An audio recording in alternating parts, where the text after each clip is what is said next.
Hello guys, welcome to Career Easy channel. तो जैसा कि मैंने आपको बताया कि जो हम लाइव क्लास स्टार्ट कर रहे थे वो नेटवर्क इशू की वजह से थोड़ी डिस्टर्ब हो गई है। बट ठीक है, तो ये अभी रिकॉर्डेड लेक्चर आप देखो फिलहाल, जब तक वो इशू जो रिजोल्व नहीं कर पाता मैं। ठीक है, तो मैक्सिमम मिनिमा जो मैथ का सेकंड लेक्चर है, पहले मैं लिमिट एंड कॉन्टिन्यूटी आपको पढ़ा चुका हूँ, लिमिट्स स्पेशली। तो मैक्सिमम मिनिमा के अंदर आप ध्यान से समझना, 15-20 मिनट का कॉन्सेप्ट है और आपके सारे क्वेश्चन, और यहाँ से क्वेश्चन आता है। ठीक है, ध्यान रखना, यहाँ से क्वेश्चन आता है तो आपके सारे क्वेश्चन बन जाएंगे ऑलमोस्ट। ठीक है, तो सबसे पहले सपोज हमारे पास एक जनरल इंट्रोडक्शन के लिए मैं आपको, वैसे आपको ये चीज़ पता होगी, फिर भी मैं डिस्कस कर लेता हूँ। सपोज आपके पास इस टाइप से कोई कर्व थी, तो आपने ना कई बार कर्व के ऊपर टेंजेंट ड्रॉ किया होगा। ठीक है, टेंजेंट। तो अगर मैं इस पॉइंट के ऊपर टेंजेंट प्लॉट करता हूँ, यहाँ पे ड्रॉ करता हूँ अगर, तो वो कुछ इस तरीके से बनता है। ठीक है, ऐसे बनता है। तो अगर आप इसको, वो ऐसा आपने क्यों किया होगा, स्लोप निकालने के लिए। ठीक है, आपने स्लोप निकालने के लिए किसी पॉइंट पे ऐसे टेंजेंट ड्रॉ किया होगा और आपने देखा होगा कि वर्टिकल एक्सिस के अंदर ये कितना चेंज है और हॉरिजॉन्टल डिस्टेंस कितना चेंज है, ऐसे थोड़ा सा चेंज वाई एक्सिस के अंदर और स्मॉल चेंज एक्स एक्सिस के अंदर।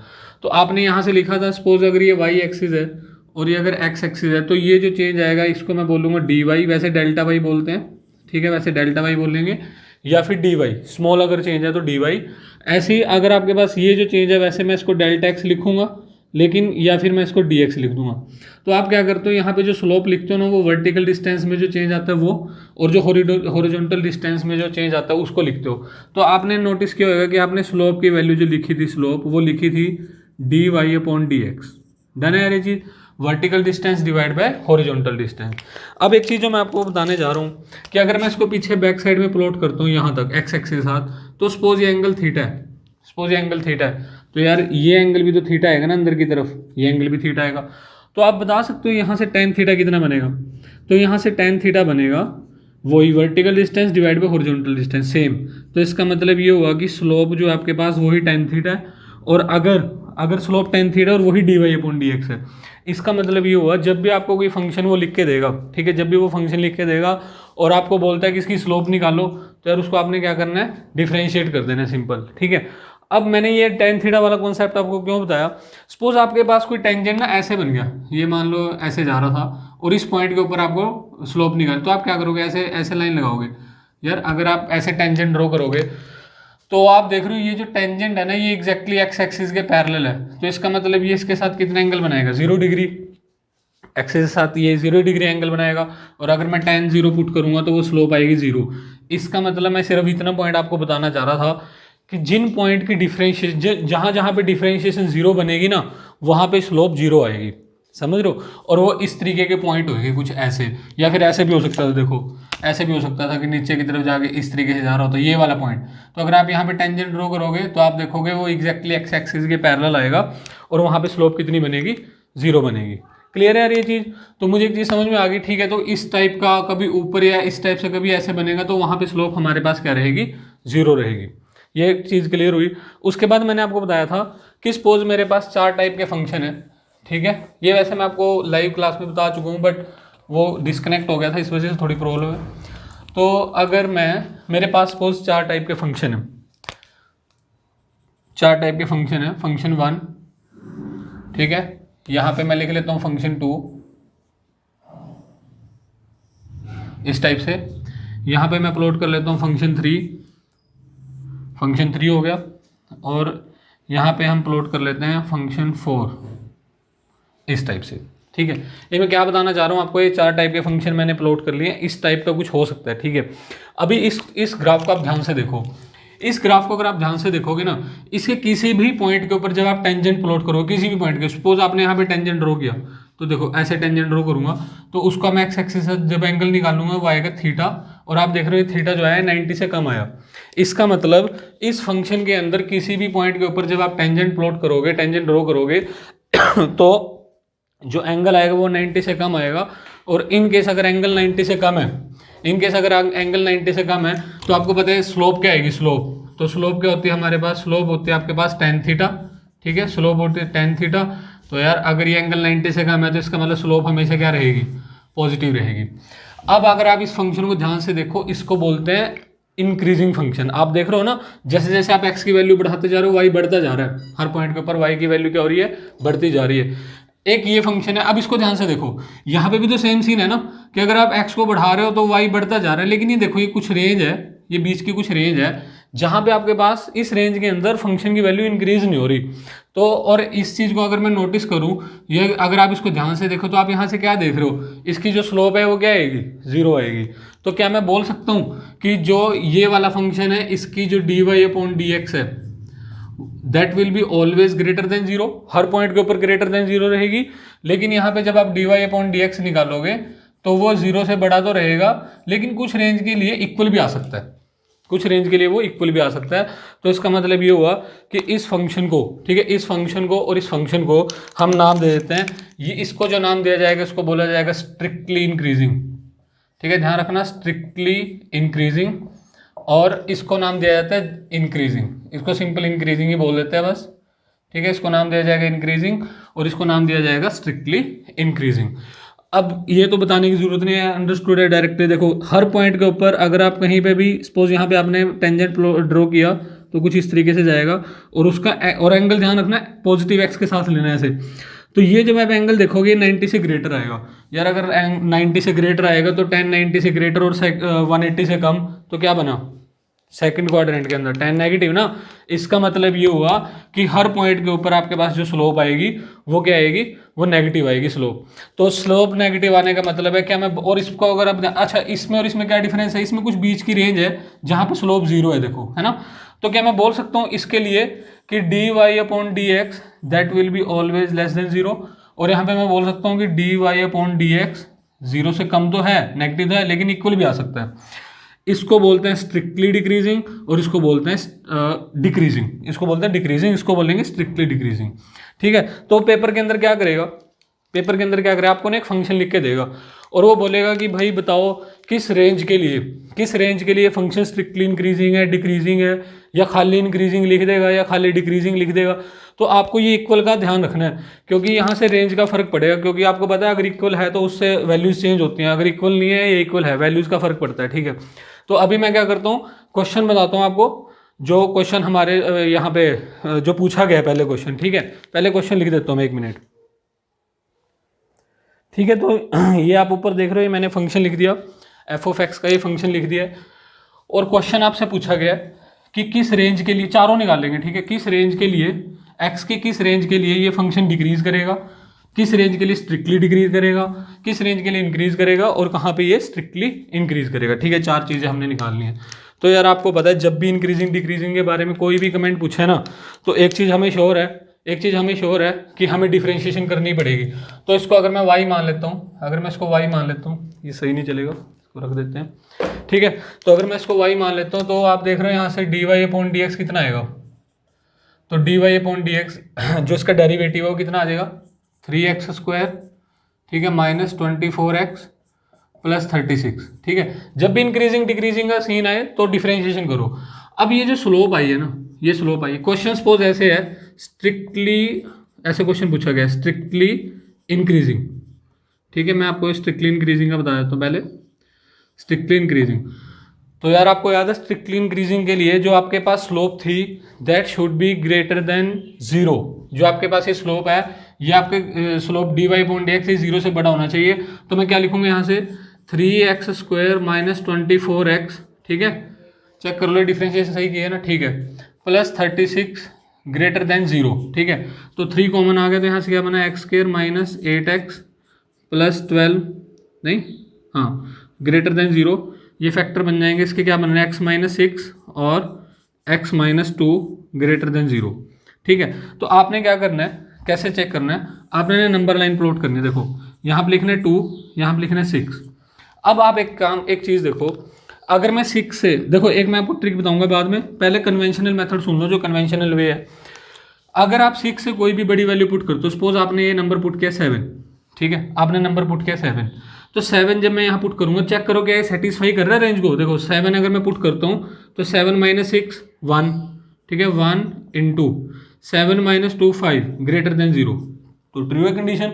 इसका मतलब 6 से आगे की ये सारी रेंज क्या आएगी, वैल्यूज के अंदर आएगी, इसको सेटिस्फाई करेगी। अब आप क्या करो, इनके बीच की वैल्यू उठा के देखो कोई, ये तो हमारा रीजन आ गया जो हमें आंसर में चाहिए।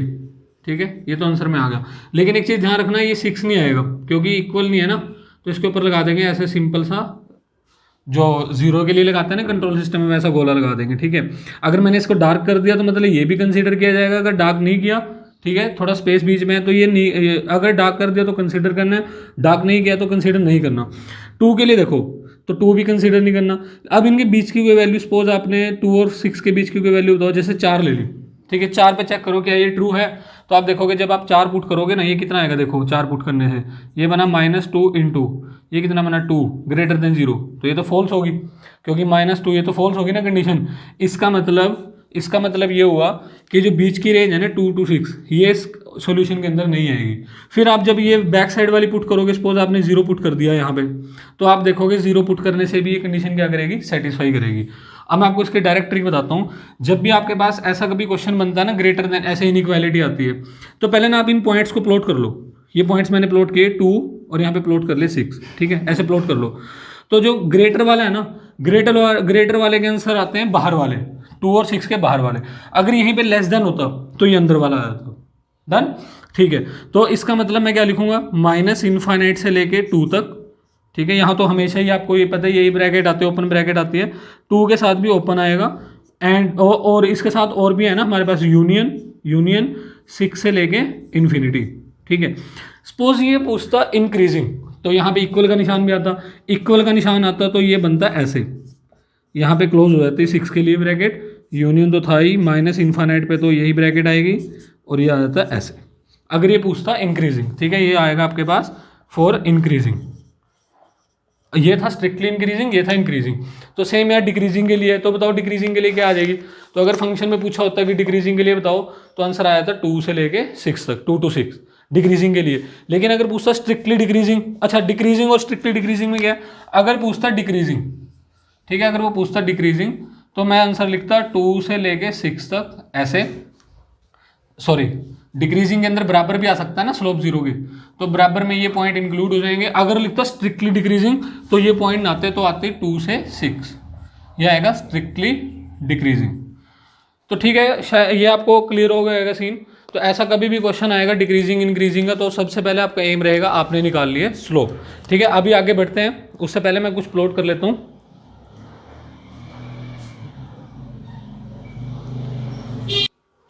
नेक्स्ट आता है आपके पास concept of maxima and minima. ध्यान से समझना। तो सपोज आपके पास अच्छा चलो ठीक है, पहले मैं कॉन्सेप्ट समझाया तो फिर क्वेश्चन डील करेंगे, ठीक है, जो प्रीवियस ईयर क्वेश्चन भी है फिर डील करेंगे। अभी थोड़ा कॉन्सेप्ट समझा। सपोज आपके पास इस टाइप से एक ग्राफ है कोई, ठीक है, इस टाइप से आपके पास एक ग्राफ है, जो इस तरीके ग्राफ है। तो आपसे वो पूछेगा मैक्सिमा मिनिमा निकालो।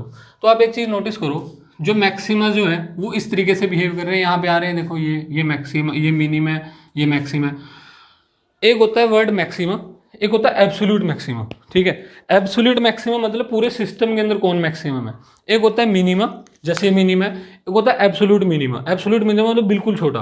तो आपके पास क्वेश्चन कैसा आएगा, वो ना आपको एक फंक्शन बना के देगा, ऐसे ग्राफ तो नहीं देगा, आपको एक फंक्शन लिख के देगा और वो पूछेगा इस फंक्शन की एक रेंज दे देगा, ठीक है, एक रेंज दे देगा ऐसे करके। मान लो ये यहाँ से 1 से लेके ये 7 तक आपको ऐसे रेंज दे देगा। अभी क्वेश्चन कराऊंगा तो आपको आइडिया लगेगा। एक रेंज दे देगा और बोलेगा बताओ इस रेंज के बीच में ये फंक्शन की मैक्सिमम वैल्यू कितनी है, ठीक है। फंक्शन की एक रेंज देगा, वहाँ पे आपको फंक्शन की मैक्सिमम वैल्यू बतानी है। तो एक चीज़ नोटिस करो, मैक्सिमम वैल्यू देखो यहाँ पे यहाँ पे यहाँ पे यहाँ पे है, तो हर बार आप ग्राफ तो प्लॉट नहीं करोगे। तो मुझे एक चीज़ क्लियर है कि इन सभी पॉइंट के ऊपर अगर आप ध्यान से देखो, जो डेरिवेटिव है ना वो 0 आएगा फंक्शन का। स्लोप इन पॉइंट्स के ऊपर क्या आएगी, 0 आएगी। तो सबसे पहले तो आपने क्या करना है, स्लोप को 0 पुट करके ना ये x की वैल्यूज निकाल लेने की किस किस पॉइंट के ऊपर वो फंक्शन की डिफरेंशिएशन क्या बन रही है, 0 बन रही है। ये जो x के पॉइंट है वो निकाल लेंगे, ठीक है, इनको क्रिटिकल पॉइंट बोलते हैं। तो आपने क्या करना है, डेरिवेटिव को 0 के इक्वल पुट कर देना है, वहां से आपको x की वैल्यूज मिल जाएंगी, वो ये वाले पॉइंट मिलेंगे। तो इससे आपको आइडिया लग जाएगा कि कहाँ पे मैक्सिमा आएगा, कहाँ पे मिनिमा आएगा। अभी सिर्फ इतना पता चलेगा कि मैक्सिमम मिनिमा यहाँ पे एग्जिस्ट कर सकते हैं, ठीक है। तो अब मुद्दा ये है कि कहाँ पे मैक्सिमा आएगा और कहाँ पे मिनिमा आएगा। अब मैं आपको बता देता हूँ, देखो इस पॉइंट को ध्यान से देखो, आपको क्या लग रहा है इस पॉइंट के ऊपर क्या एग्जिस्ट कर रहा है, मैक्सिमा। तो अब ऐसा तो उसमें आप क्या करोगे, फंक्शन के अंदर वैल्यूज पुट करके देखोगे, ठीक है, फंक्शन के अंदर वैल्यूज पुट मतलब डेरिवेटिव्स आपको ये पॉइंट मिल गए, फिर इन पॉइंट्स को फंक्शन में पुट करना, तो आपको सारी वैल्यूज चारों मिल जाएंगी। फिर आप देख लेना सबसे बड़ा कौन है, सबसे छोटा कौन है, ठीक है। तो एब्सोल्यूट मैक्सिमम एब्सोल्यूट मिनिमम भी मिल जाएगा, लेकिन ये भी तो मैक्सिमम है ना, ये मैक्सिमम है मिनिमम। तो आपको कैसे पता चलेगा कि किस पॉइंट के ऊपर मैक्सिमम एग्जिस्ट करेगा, किस पॉइंट के ऊपर मिनिमम एग्जिस्ट करेगा? उसके लिए आपने फंक्शन की करनी है double differentiation, D square Y upon D X square find out करना है, 2 बार डिफरेंशिएट कर देना है, मतलब एफ डबल डैश एक्स निकालना है। फिर डबल डेरिवेटिव निकालने के बाद वहाँ पे एक्स की इन वैल्यूज़ को पुट करो, जिस वैल्यू के लिए ये लेस देन 0 आएगा वहाँ पे मैक्सिमम एग्जिस्ट करेगा, ठीक है, वहाँ पे मैक्सिमम एग्जिस्ट करेगा। लेकिन जिस वैल्यू के लिए 0 से बड़ा आएगा वहाँ पे मिनिमम एग्जिस्ट करेगा, ठीक है। ध्यान रखना कि किस पॉइंट के ऊपर मैक्सिमम है, किस पॉइंट के ऊपर मिनिमम है। तो जहाँ पे डेरिवेटिव की वैल्यू ग्रेटर देन 0 बनेगी मिनिमम एग्जिस्ट करेगा, जहाँ पे लेस देन 0 पुट आएगी वहाँ पे मैक्सिमम एग्जिस्ट करेगा। अब क्वेश्चन है कि क्यों, ठीक है। ये मेरे को कैसे आइडिया लगा क्योंकि भाई जब मैं जीरो से छोटा आ रहा है, नेगेटिव आ रहा है, तो मैक्सिमम क्यों एग्जिस्ट कर रहा है, इसका रीज़न तो होना चाहिए ना। अब देखना ध्यान से, ठीक है। बहुत कम मतलब लोगों को पता होता है, वैसे आपने ये तो पढ़ा ही होगा, बट ये रीज़न शायद आप में से कुछ कम लोगों को पता हो, ठीक है। तो अभी क्लियर हो जाएगा। वैसे तो आपने +2 में सारा पढ़ा होगा। इस पॉइंट को ध्यान से देखो, इस पॉइंट को अगर आप ध्यान से देखो, ये तो वो पॉइंट है जहाँ पे मुझे डेरिवेटिव निकाल के पॉइंट मिला था इक्वल टू 0 पुट करने के बाद, लेकिन सेम पॉइंट पे हमें डबल डेरिवेटिव करना है, ठीक है। अब देखो डेरिवेटिव का मीनिंग क्या था, स्लोप। आप एक चीज़ नोटिस करो, यहाँ पे इस पॉइंट के लेफ्ट में जब मैं ये सपोज आपके पास y है और मैं यहाँ नीचे ग्राफ बनाना चाह रहा हूँ dy अपॉन dx का, इसके डेरिवेटिव का ग्राफ यहाँ पे बनाऊंगा। तो आप एक चीज़ देखो, इस पॉइंट से थोड़ा सा पीछे ये फंक्शन कैसा है, इंक्रीजिंग है ना, ये फंक्शन इंक्रीजिंग है। तो इसका मतलब ये होगा कि इसका जब डेरिवेटिव प्लॉट करूँ, और इंक्रीजिंग की स्लोप कैसी होती है, पॉजिटिव, इंक्रीजिंग की स्लोप होती है पॉजिटिव। तो इसका मतलब ये हुआ कि जब इस पॉइंट से पीछे जब मैं इसका डेरिवेटिव प्लॉट करूंगा तो वो पॉजिटिव वैल्यू लेगा। तो कोई ऐसी पॉजिटिव वैल्यू रहेगी कुछ इस तरीके से, इसके बैक साइड में पॉजिटिव वैल्यूज रहेंगी। लेकिन अगर मैं इसके राइट साइड की प्लॉट देखता हूँ, अगर इसके राइट साइड का देखता हूँ ग्राफ, तो वो डिक्रीजिंग दिखाई दे रहा है, आपको बिल्कुल दिखाई दे रहा है डिक्रीजिंग। तो अगर वो डिक्रीजिंग दिखाई दे रहा है, इसका मतलब इसकी स्लोप कैसी वैल्यू लेगी, नेगेटिव, मतलब वो कुछ ऐसे जाएगा। अब आपके पास बना डेरिवेटिव का ग्राफ, इस टाइप से कुछ बन जाएगा। अब इसका फर्दर डिफरेंशिएशन जब करोगे तो इसकी स्लोप चेक होएगी। आप बता सकते हो इसकी स्लोप कैसी है, देख रहे हो आप, इसकी फर्दर डिफरेंशिएशन जो है नेगेटिव आएगी। तो जो डबल डेरिवेटिव होता है अगर वो 0 है, 0 से कम है, सॉरी मैक्सिमा, समझ रहे हो ना, मैक्सिमा। और सेम सीन यहाँ पे देखो जहाँ मिनिमम है, ठीक है, ये मिनिमा का देख लो आप कैसे, एक बार सपोज यहाँ पे आपके पास ये पॉइंट है, इससे पीछे की स्लोप देखो लेफ्ट साइड की, तो वो स्लोप आ रही है नेगेटिव। इसका मतलब ये वैल्यू लेगा नेगेटिव इससे पीछे, ये मैं डेरिवेटिव का ग्राफ बता रहा हूँ आपको। इसके बाद अगर देखो लेगा वैल्यू पॉजिटिव। तो देखना इस लाइन की, अब ये बना डेरिवेटिव का, ये ग्राफ बना डेरिवेटिव का, आपको चाहिए डबल डेरिवेटिव। तो आप बता सकते हो इसका डबल डेरिवेटिव कैसा आएगा, पॉजिटिव या नेगेटिव। तो इसका डबल डेरिवेटिव आएगा पॉजिटिव। इसका मतलब ये हुआ अगर इसका डबल डेरिवेटिव पॉजिटिव आ रहा है तो इसका मतलब यहाँ पे जो स्लोप है आपके पास वो क्या आएगी, पॉजिटिव आएगी, ठीक है। तो ये क्लियर हुआ पॉइंट कि जब आप डबल डेरिवेटिव चेक करते हो, अगर वो 0 से छोटा है तो मैक्सिमा, अगर 0 से बड़ा है तो मिनिमा। तो आपको ऐसे पॉइंट पता चल जाएंगे कहाँ पे मैक्सिमा आएगा, कहाँ पे मिनिमा आएगा, ठीक है। तो ये मैक्सिमम मिनिमा मतलब टोटल कॉन्सेप्ट था कि कैसे आपने डील करना है। नेक्स्ट वीडियो के अंदर ये कॉन्सेप्ट आप पढ़ लेना। नेक्स्ट वीडियो जो मैं भी बनाने वाला हूँ उसके अंदर मैं क्वेश्चन करूँगा डिस्कस, जितने भी गेट के प्रीवियस ईयर क्वेश्चन है, 5 से 6 क्वेश्चन है, 5 से 6 या 7, मतलब सारे तो नहीं कर पाएंगे, रिकॉर्डेड लेक्चर है तो, बट आपको ऑलमोस्ट कॉन्सेप्ट सारा क्लियर हो जाएगा, ठीक है। Thank you. अगर आपको ये क्लियर हुई चीज़ तो आप प्लीज़ शेयर कर देना, ठीक है, फ्रेंड्स के साथ। और जो लोग तैयारी कर रहे हैं मैथमेटिक्स सीरियसली गेट को तैयार करना चाह रहे हैं इस बार, तो आप शेयर कर देना, ठीक है। Thank you very much.